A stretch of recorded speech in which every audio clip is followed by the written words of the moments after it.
Bine v-am găsit, dragii mei din Zodia Pești, oriunde v-ați afla. Bine ați venit tuturor pe canalul meu, Tarot Flor de Loto. Numele meu este Nina și ca de obicei mă bucur să vă am alături, atât pe dragii mei abonați, cum de asemenea și pe cei care poate sunteți pentru prima oară aici pe canal. Azi, așa cum v-am obișnuit, voi face o lectură atemporală, fără limită de timp, o lectură pe care voi să o puteți urmări oricând doriți sau atunci când apare în viața voastră. Desigur, nu trebuie să uitați un aspect important, și anume faptul că voi vă construiți viitorul, așa că vă rog să luați decât acele mesaje care rezonează cu voi, iar restul lăsați-le să zboare în univers, pentru că sigur sunt pentru alte energii, alte persoane care, într-o mai mică sau mai mare măsură, au legătură cu Zodia Pești. Desigur, dacă nu veți rezona cu această lectură, nu face nimic, puteți viziona celelalte zodii care pot reprezenta pentru voi poate ascendentul, Luna, Venus sau oricare altă planetă importantă din cartea voastră natală. Așa că, dragilor, toți cei care aveți Soare, Lună, Venus, ascendentul în Zodia Pești, această lectură este de asemenea și pentru voi. Și am ales pentru începutul acestei lecturi să punem întrebarea acestei cărți magice și în felul ăsta să aflăm care este energia voastră în acest moment sau situația în care voi vă aflați în acest moment. Și haideți să vedem ce ne spune această carte magică. Care este energia, dragilor mei din Pești, în acest moment când urmăresc această lectură.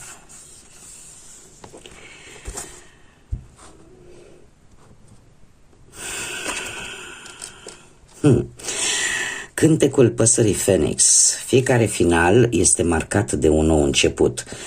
Da, ai căzut, ridică-te cu mai multă putere și renaști din propria ta cenușă. Răspunsul este că trebuie să fii puternic.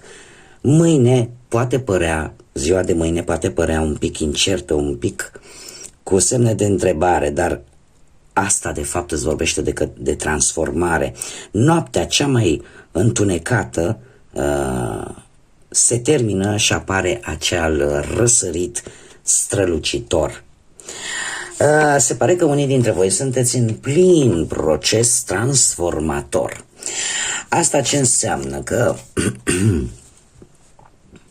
sunteți într-o situație în care cam ați fost puși așa la pământ și ați traversat probabil situații destul de complicate, în care poate ați avut parte de suferință, poate ați avut parte de dezamăgiri, poate ceva acolo s-a întâmplat. Totuși, mai aveți puțin. Și puterea stă la voi, să vă ridicați de jos și să nu lăsați ca nimeni și nimic să nu vă permită să vă ridicați. Puterea stă la voi. Da? Și apare această renaștere, deci veți găsi acea forță de a merge înainte. Sau poate anumite situații care vin în viața voastră și care nu vin întâmplător, vă vor ajuta să renașteți din nou. Da? Și în felul ăsta să deveniți mai puternici decât ați fost. Haideți să vedem ce ne spune tarotul și începem cu viața profesională, da? Ce este relaționat cu cariera, cu munca, pentru dragii mei din Pești în următoarea perioadă de când ei urmăresc această lectură.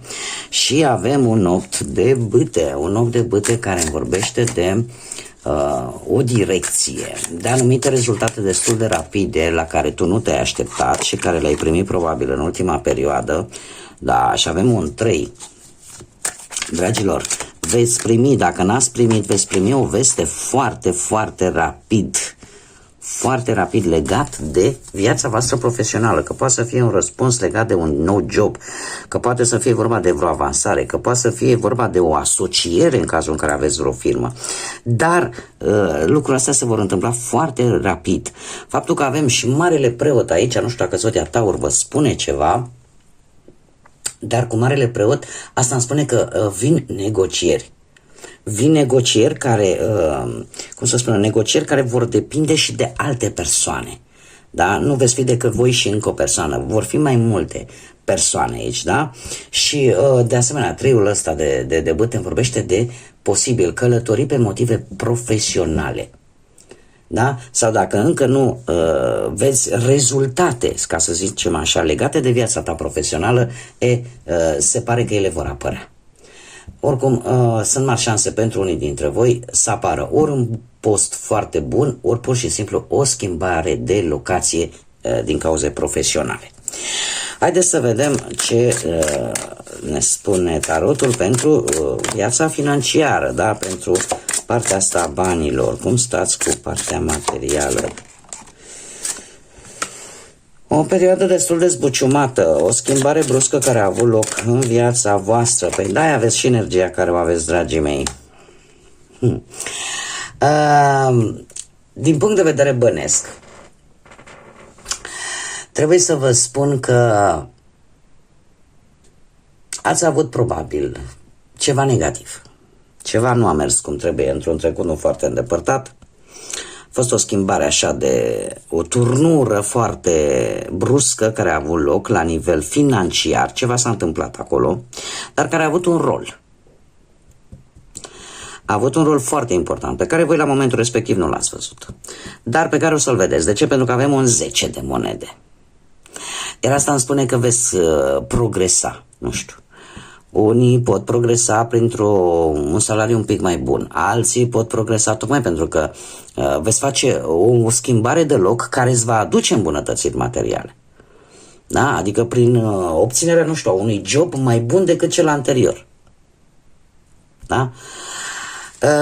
O reușită materială. Și nu știu dacă zodia Fecioară vă spune ceva. Și avem un rege de bâte care, ca și zodii, avem zodii de, cum am mai spus, zodia Fecioară sau zodii de foc, berbec, leu, săgetător, care are ceva legătură cu banii. În următoarea perioadă cu acest rege de bâte, spune că pe partea asta a banilor, nu știu, ai o istețime, ai o istețime de a obține lucruri care pot conduce la un câștig de bani. Da, adică cumva ești pe drumul cel bun. Chiar dacă să zicem că, cu toate că mie mi-apare că poți obține o sumă de bani, dar e posibil această sumă de bani pentru unii dintre voi să vină în urma unei valorificări, ca să zic așa, unui obiect care are valoare, da, și care transpusă în bani este o sumă frumușică. Dacă nu vorbim de acest lucru, acest rege de bâte îmi poate vorbi de acea energie în care nu ți este frică de absolut nimic, de niciun fel de provocare și ești hotărât să poate să mergi până la capăt în a obține un anumit profit, în a obține o anumită sumă de bani. Sau poate să apare, cum am mai spus, implicarea unei persoane dintr-o zodie de foc în ceva relaționat cu banii și care va încerca, poate, la fel ca și voi, să obțină ceva, o anumită sumă de bani de la voi. Cei care sunteți într-o relație, în dragoste, da? Ia să vedem, avem un 2 de spade. Dragilor, cei care sunteți într-o pereche, nu știu, poate unii dintre voi ați reușit să rezolvați o anumită situație sau o anumită problemă, dar ați făcut-o, nu știu cum să zic eu, într-un mod foarte inteligent, aș spune, unii dintre voi. Mie acest 2 de spade totuși îmi vorbește de un pic de echilibru în pereche, în care se rezolvă anumite probleme interne. Cumva a trebuit ați avut responsabilitatea de a decide, de a lua o hotărâre. Și se pare că hotărârea voastră a fost să lăsați totul în urmă. A fost să lăsați totul în urmă cu acest 6 de spade și cumva nu știu, ori să vă gândiți să faceți o călătorie și în felul ăsta parcă să reîmprospătați un pic relația, ori poate unii dintre voi aveți perechea voastră la distanță și sunteți hotărâți să nu mai pregetați, să nu mai pierdeți timpul și să vă duceți către respectiva persoană, da? Pentru că îmi poate vorbi și eu de o relație la distanță.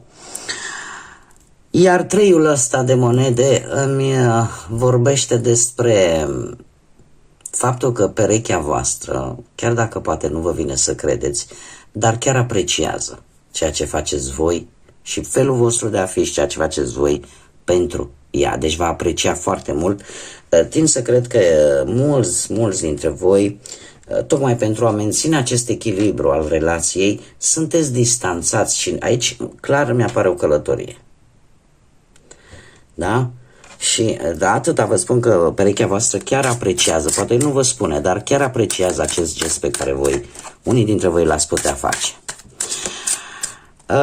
Pe cei care sunteți singurei și aici fac precizarea, toți cei care, din anumite motive, că fie ele că de văduvie, din păcate, fie că prin divorț, prin despărțiri sau pur și simplu nu v-ați găsit jumătatea, toate aceste categorii se încadrează în persoane singure, da? Ca să nu mai primesc mesaje în care să mi se spună, domne, de ce nu faci pentru divorțați, de ce nu faci pentru văduvi, da? Toate persoanele care din diferite motive sunt singure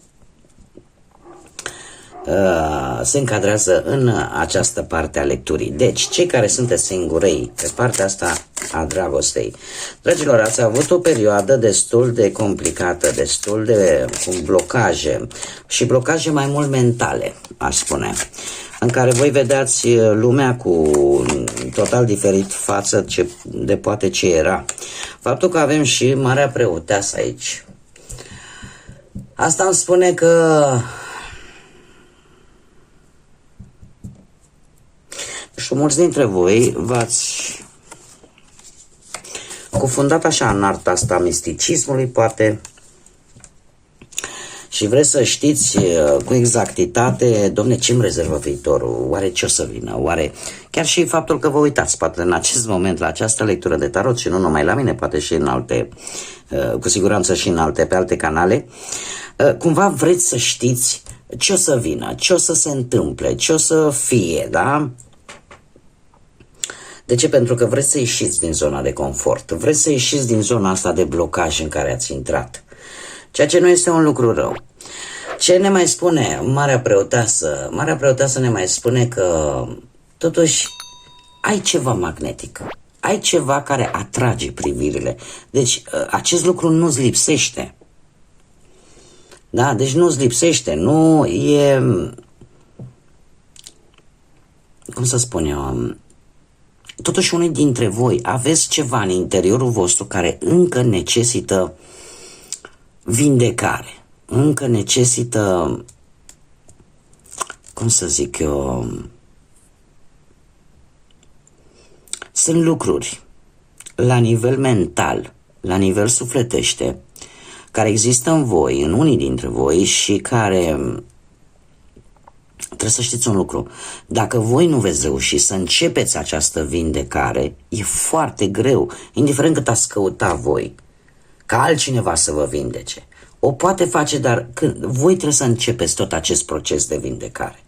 Atâta timp cât voi nu sunteți dispuși să începeți acest proces de vindecare cu ceea ce pe voi v-a rănit, cu ceea ce pe voi vă seacă pe interior, este foarte greu, nu puteți cere altei persoane să vindece ceva ce voi nu sunteți dispuși să o faceți. Da?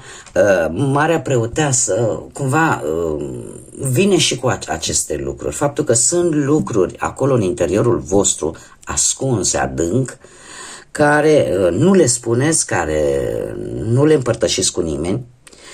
Totuși, cu doiul ăsta de bâte, aș zice că există cineva aproape de tine,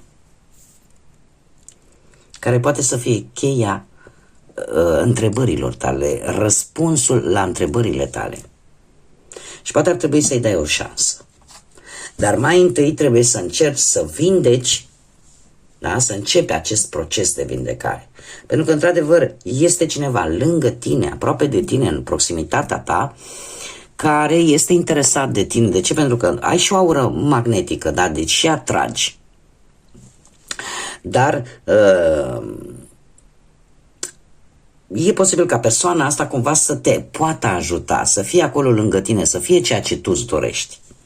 Da, dar trebuie să-i acorzi un pic de atenție. Deci două lucruri mari și late, ca să zic așa, aceea de a încerca să vindeci acele lucruri care nu le știe nimeni, doar decât tu, și care se află în interiorul tău, iar în procesul ăsta, odată început, te poate ajuta o persoană care să fie exact așa cum poate ți-ai dorit tu. Haideți să vedem care este mesajul copilului interior din voi, dragilor, acel copil care ne mai scoate cât un zâmbet, copilul ăla mic pe care îl avem toți de când suntem lucizi până când îmbătrânim și care de multe ori ne face să ne mai prostim fiind adulți, da, să râdem de mici șotii. Acel copil interior din voi spune așa: iubește-ți viața. Iubește-ți viața și îmbrățișează viața cu dragoste și cu mulțumire, pentru că este un dar. Este un dar și partea de lumină a acestui mesaj îmi spune că ar trebui să apreciezi mai mult lucrurile, viața în sine, cu tot ce are ea. Dar să te bucuri mai mult, să te simți mai împlinit. Pentru orice lucru mărunt pe care l-ai reușit să-l faci, fii mulțumit. Cumva dacă nu vei reuși să faci aceste lucruri, partea de umbră îmi spune că asta îți va duce într-o permanență, vei trăi într-o permanență nemulțumire, insatisfacții și resentimente. Deci bucură-te de viață, așa cum este ea, cu bune și cu rele, cu suișuri și cu coborâșuri.